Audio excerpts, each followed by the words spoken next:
My wife left me for our neighbor's son when he turned 18. Now, 2 years later, after he left her for someone his own age, her parents want me to take her back. I decided to show them just how little I care about her choice. Now, what exactly would you do if I told you my wife just left me for an 18-year-old who happens to be our neighbor? But it gets a lot worse. See, it's not just your average 18-year-old she bumped into. Oh no, she's known him since he was a mere kid, 14 in fact. And oh boy, it gets so much worse. She lied about it. She lied about their relationship and went around telling everyone that the reason she left me, are you ready for this? Was because I took all her money and drained her bank account. Are you kidding me? I wasn't sure whether this belonged on any of the in-law forums since the two people aren't actually my in-laws anymore, but I'm just going to post it here. I can cross-post wherever anyone suggests. Mandatory disclaimer, this is a throwaway account, all the names are fake to protect the identities involved. Anyways, here's the long version. I suggest even the most impatient among you take the time to read the whole thing because, apparently, the unfortunate turn my life took, while tragic for me personally, is considered a really good story. Can you tell my friends are jerks? It starts the first day of freshman year at the only high school in the small town I call home. Homeroom, first period. We had assigned seats because, even though it was homeroom, the teacher in charge was a control freak. I got sat next to who I was sure was the prettiest girl I'd ever seen. We'll call her Esther. We hit it off immediately.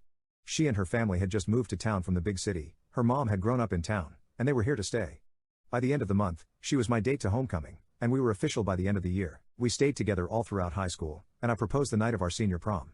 We were young but in love, convinced it would last forever, so we tied the knot a little after graduation in my great-aunt's barn, done up all hipster chic. Then we were off to college in the big city. We both stayed in state, close to home and to each other. I went the finance route, she went biology. When we graduated, we both got jobs in the city, so that's where we stayed. I was fortunate to graduate when I did in the industry and lucked out on some really good investments. At 21, we put down a payment on our dream house in a really good area. We wanted to stay close to the city, especially so early in our careers, but I wanted that community I'd always had back home, so the neighborhood was picked perfectly. We hadn't quite decided on our timeline for children, but it was definitely family friendly. It had a good mix of young and old people, some who'd been there forever and others who were newer. Even though we were younger than most, I'd say we fit in just fine. Within a year, I became the neighborhood community coordinator, a position I proudly hold to this day. Honestly, it keeps me on my feet and connected to the community when I'm not buried in work, and I absolutely love it. I did get the feeling, though, that as I grew into myself, Esther wasn't growing with me. It sounds terrible to say without context, but I'll explain as best as I can. Throughout college and our first year as working adults in corporate America, she stayed the same girl I'd fallen in love with. That was the issue, she stayed the same, completely stagnant.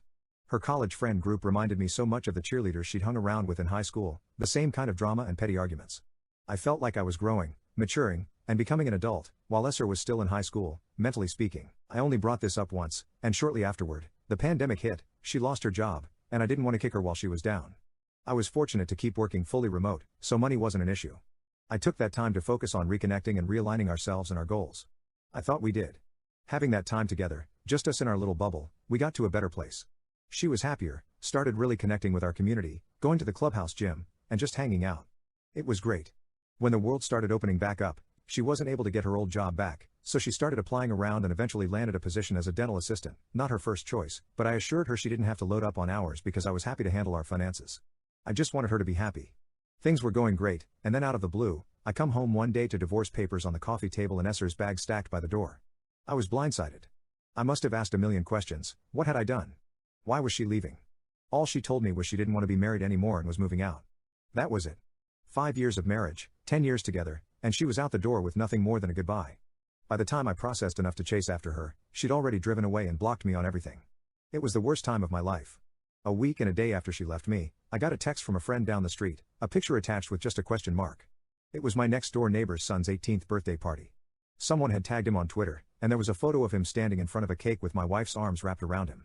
I hadn't told anyone about Esther leaving yet, so you can imagine my friend's confusion seeing a woman he thought was happily married wrapped around a teenager. I won't go into the nitty-gritty of my denial and the subsequent deep dive we did looking for more photos of the party, but the one that pushed me close to a panic attack was one of Esther kissing the birthday boy. Yes, she kissed him. An 18-year-old, who lived next door, spent time in the clubhouse gym, and had brought over a casserole with his mom the day Esther and I moved in. It was unbelievable. By the middle of the year, I was a divorced man, and she was living in an apartment in the city with a college freshman. The hardest part was her parents, who had become like a second set of parents to me. They took to him like butter on toast, as if I never existed. They handled everything to do with the divorce, and they were as cold and unfeeling towards me as you would be to a criminal who had wronged you, not your son-in-law. I won't list every detail of their behavior, but Esther's leaving was a gaping wound they kept rubbing salt into. It's been 2 years since then. I still live in the house I bought for the two of us, but I've healed, though I haven't dated or anything. I'm still the neighborhood community coordinator, still involved with my community. No matter how healed I felt, I never expected to find Esser's parents standing at my door like they did 2 afternoons ago, trying to talk me into reconciling with their daughter. Apparently, Trent, now 20, had met someone his own age in college and broken up with Esser. I'd vaguely been aware they were still together, though I tried to avoid any mention of her. My friends would slip in updates occasionally over the years, but I'd kept my distance. Trent had just up and told her to leave one day, saying he met someone else. I knew the feeling.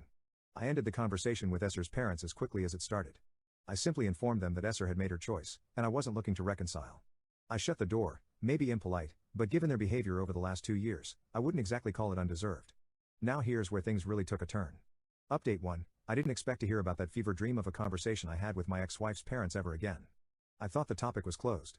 Clearly, I'd forgotten how much of a cosmic joke my life is when it comes to Esser-related matters. Soon enough, Esser herself showed up at my doorstep, unannounced, of course, at what used to be our marital home, now solely inhabited by me, the man she'd walked out on for a teenager. Before I go further, let me clarify something because I've seen some comments questioning this. I don't blame Trent. He was freshly 18, which means he was younger when this whole thing started. Esser is a year older than me, so she's 8 years older than him. Even if they started their relationship that year, she was still 25 compared to his 18. He wasn't the responsible party, he was a kid. Some may say I let a teenager steal my woman. But what was I supposed to do? He didn't do anything, he was barely an adult, and she'd known him since he was 15. When I saw her there, acting like there was even a chance of reconciliation, all the anger I hadn't let myself feel came flooding up. I didn't scream, but I wasn't kind either. I was blunt, and I didn't censor my thoughts. You'd think letting that anger out would be therapeutic, but honestly, it just left me exhausted. When she had the audacity to cry and ask if she really meant so little to me, I was done. I shut the door in her face, just like I had with her parents. Update 2, I come from a small town, I live in a tight-knit community, and I'm no stranger to gossip. My ex-wife left me for our barely legal neighbor, so I know what gossip is. But this time, I wasn't prepared for what was coming. I hadn't even realized there was something to be prepared for until I saw a screenshot on Facebook, a post from one of Esser's college friends named Jane. The post painted me as an abuser who had driven Esser to escape our violent marriage. It accused me of financially controlling her by buying our house and not letting her take on extra hours when she started working again. It even claimed I stayed working remote just to monitor her. The post was filled with lies, each more outrageous than the last.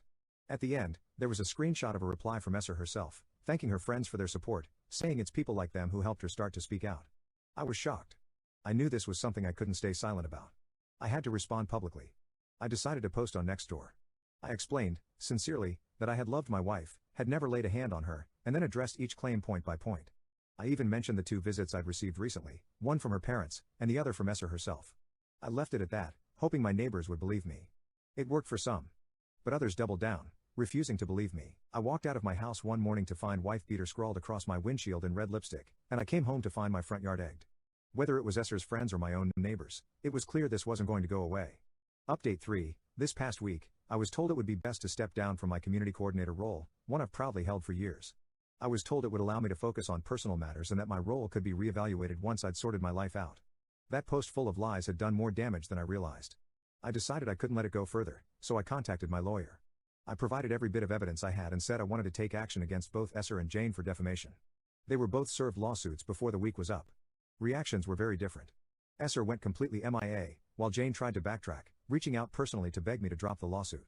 I declined. The next day, Jane posted a series of screenshots exposing Esser as a liar and a groomer.